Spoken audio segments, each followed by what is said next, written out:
Dan ini hasilnya yang udah 2 minggu kita polinasi. Ini seperti ini hasilnya.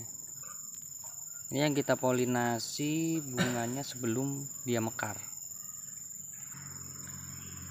Untuk cara ini polinasi bunga vanili sebelum mekar itu bisa kita gunakan dan hasilnya saya pastikan bagus. Karena ini udah 2 minggu, nih hasilnya udah terlihat seperti ini. Cuma memang agak sedikit lambat untuk proses polinasinya, agak sedikit lambat karena memang bunganya itu kan masih kuncup. Kita harus membukanya, kita harus mengambil serbuknya, itu memang agak sedikit lambat dibanding dengan bunga vanili yang udah mekar. Cuma kemenangannya kita bisa polinasi kapan saja, ketika kita lagi ada waktu longgar nih, kita lagi santai, ada bunga yang udah agak besar, yang kemungkinan diperkirakan mekar untuk hari besok, itu sudah bisa kita paksa untuk polinasi. Kemenangannya di situ.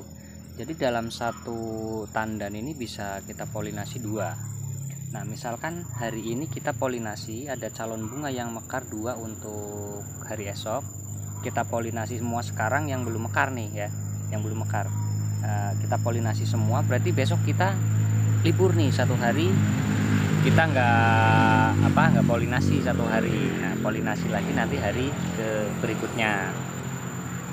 Jadi kita nggak harus setiap pagi, nggak rutin setiap pagi harus ke kebun.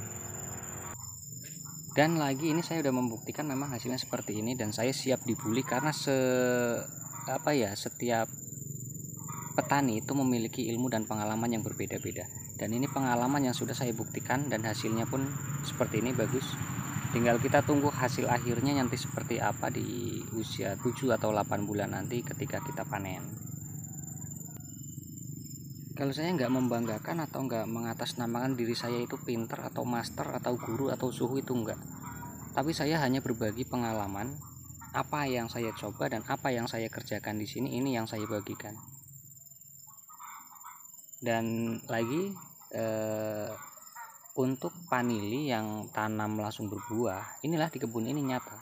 Saya tanam 3 minggu langsung berbuah, dan sedikit saya jelaskan, memang banyak sih yang bilang itu nggak mungkin, itu mustahil, dan itu hanya rekayasa atau itu hanya berbohong.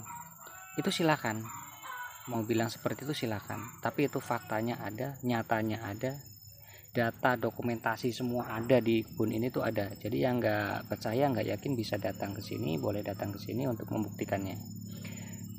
Dan yang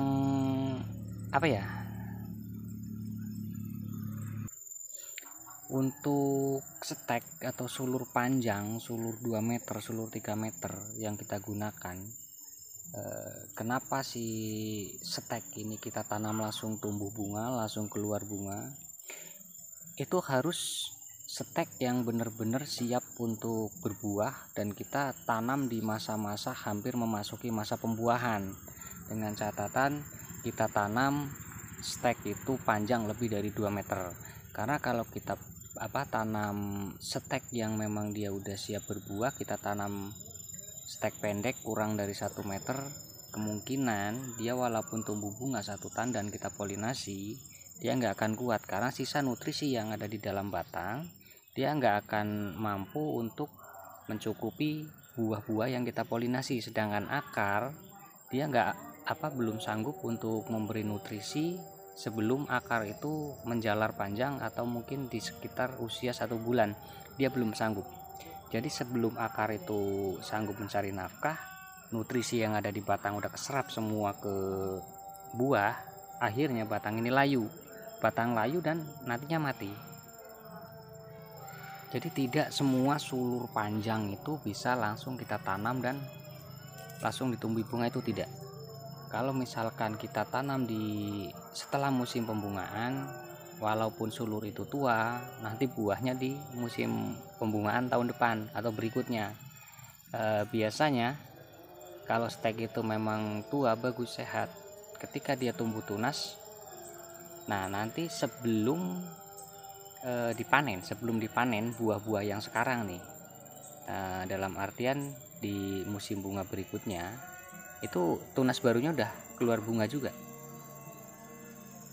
Cuma kalau kita tanamnya stek panjang 3 meter 4 meter tapi stek itu muda, itu enggak menumbuhkan bunga, pasti melewati satu masa pembuahan dia baru ikut berbuah lagi.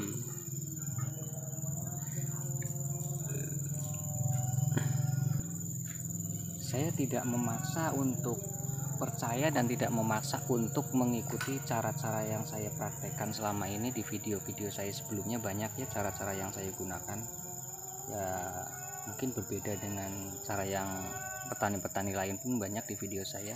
Saya nggak memaksa untuk percaya itu. Kalau mau mencoba silahkan, enggak pun silahkan. Saya hanya berbagi pengalaman saya yang saya lakukan atau percobaan-percobaan yang saya lakukan sendiri. Itu saja.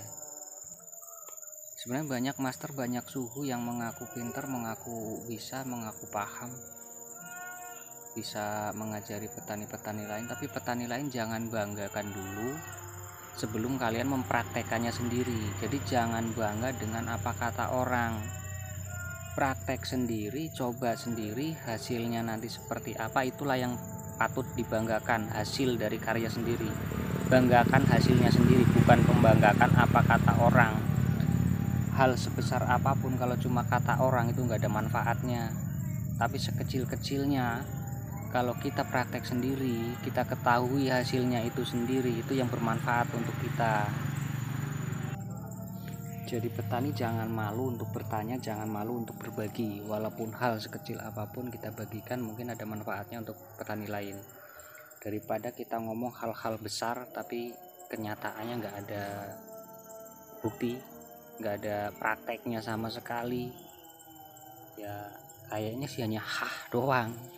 Hal sekecil apapun kalau dibagikan oleh petani lain, ya kita terima, kita bandingkan nanti dengan yang lain, ataupun kita bandingkan dengan hasil kerja kita sendiri, mana yang lebih baik, mana yang terbaik, itu yang akan kita gunakan. Jadi kalau ada kawan ataupun ada teman-teman yang membagikan cara yang hanya sederhana, itu nggak usah dibully. Terkadang hal sesederhana mungkin, sekecil mungkin, terkadang itu adalah hal yang penting. Di dunia pertanian pun ada yang penting walaupun hanya hal sepele. Jadi nggak perlu dibully, tapi kita ambil sisi baiknya aja. Nanti kita bisa bandingkan memang cara seperti itu bisa bagus apa enggak, nanti cara itu bisa dipakai apa enggak.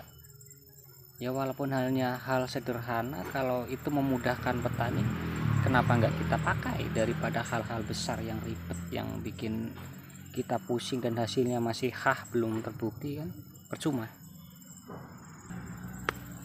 Dan ini hasil nyata dari praktek kemarin.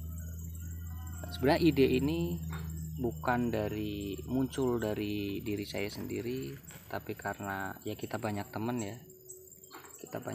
ada yang menyarankan untuk polinasi seperti ini, untuk cara ini kita coba, cara itu kita coba. Dan saya mencoba untuk cara polinasi dengan metode bunga kuncup atau bunga sebelum mekar. Kita sudah polinasi dan hasilnya seperti ini. Hasilnya bagus, bisa. Dan kalau orang yang mungkin belum memahami, itu adalah dianggapnya nanti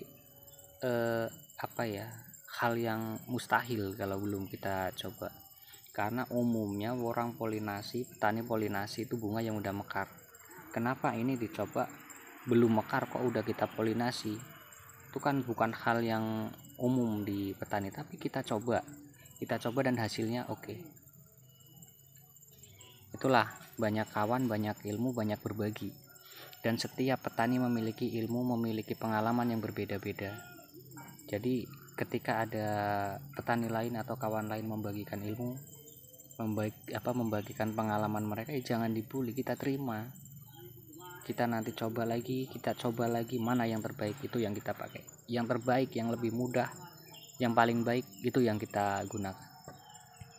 Karena di vanili ini saya rasa banyak master dan master bully. Ini juga ini kita polinasi bunganya sebelum mekar.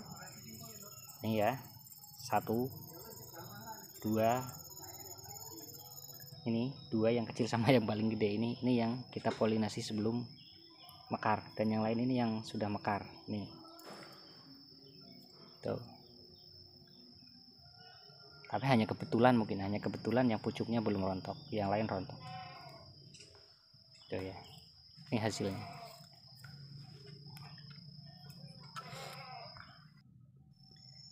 Dan ini yang kita polinasi di video sebelumnya ya. Ini kemarin kita telat polinasi. Ada video yang judulnya kalau nggak salah mencari sisa bunga untuk dipolinasi, itu di video bawah. Dan ini hasilnya. Ini baru usia 3 minggu. Usia 3 minggu udah sebesar ini. Ini bisa dibandingkan dengan jempol tangan saya nih. Tuh. Ini baru 3 minggu. Nih. Tuh. Baru usia 3 minggu. Sejengkal kurang dikit. Kalau panjangnya bisa lebih dari 20 cm. Ini ya. Ini jenis planifolia. Ini sisa-sisa bunga yang udah tinggal di pucuk karena yang di pangkal tandanya itu udah rontok. Sisanya kita polinasi dan akhirnya jadi seperti ini. Mudah-mudahan nanti jadi sampai tua bagus. Saya rasa ini bunganya super semua, buahnya super semua, bagus semua. Tuh. Kalau yang di bawah ini bagian pucuk agak sedikit kecil tapi panjang, karena mungkin nutrisi habis terserap di buah-buah yang ada di bagian pucuk, di bagian pangkalnya ini yang gendut-gendut ini gendut-gendut semua. Tuh. Ini usianya baru 3 minggu, ini belum ada 1 bulan.